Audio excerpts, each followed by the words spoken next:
Oh baby, the Frank Ntilikina hive is gonna come for me for this one.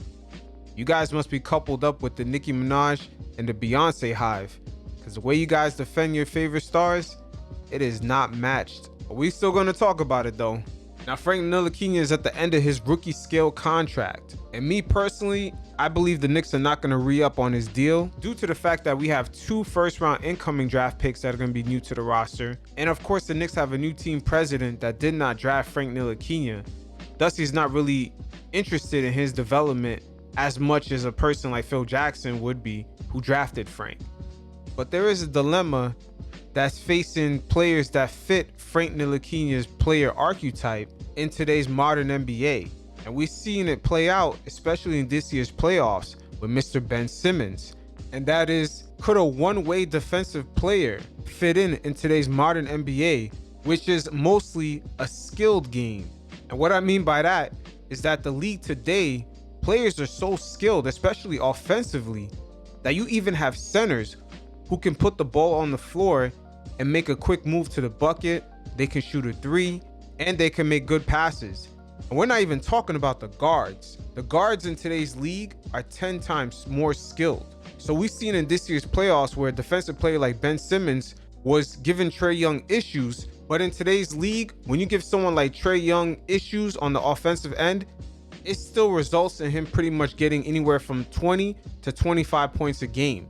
So when you have a defensive player like Ben Simmons on the other hand, as we've seen in the playoffs, especially in game 7 where he only scored 4 points, there becomes a gap and that player eventually becomes a liability. So tying this back to Frank Ntilikina, who defensively is not as skilled as Ben Simmons due to Ben Simmons being born with his athleticism, but Frank does hold down a better shot. But having players like that on the floor sometimes in today's league, and they can't put the ball in the hole themselves, they can't beat guys off the dribble, they're not as skilled in passing, it eventually becomes a liability. And you could even look at the people that'll be guarding these defensive players. Anyone guarding Ben Simmons or Frank Ntilikina on the defensive end will get into no foul trouble, and they will actually get pretty good rest because a person poses no threat to score.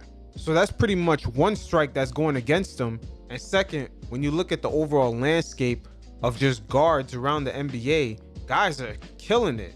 They are way too skilled. You got Stephen Curry, Westbrook off the dribbles crazy, Damian Lillard, the list goes on, and Frank Ntilikina and Ben Simmons play at that same position. Them just being at the guard position hurts them alone. Why I keep correlating Frank Ntilikina to Ben Simmons? I believe defensively, if Frank hits another peak, he could be almost at Ben Simmons level. That's if he hits that type of peak. And if you look at Ben Simmons at his peak right now, he's not really as effective as people thought he would be, especially in the playoffs. So that's why I'm correlating all this together, so you guys can understand that even if Frank hits a certain defensive stride, due to the fact that the league is how it is today, as far as guys being very skilled offensively, it's eventually going to pose a liability.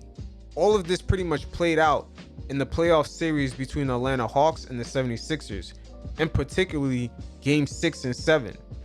So overall, scoring skills are needed in today's game, especially at the guard position.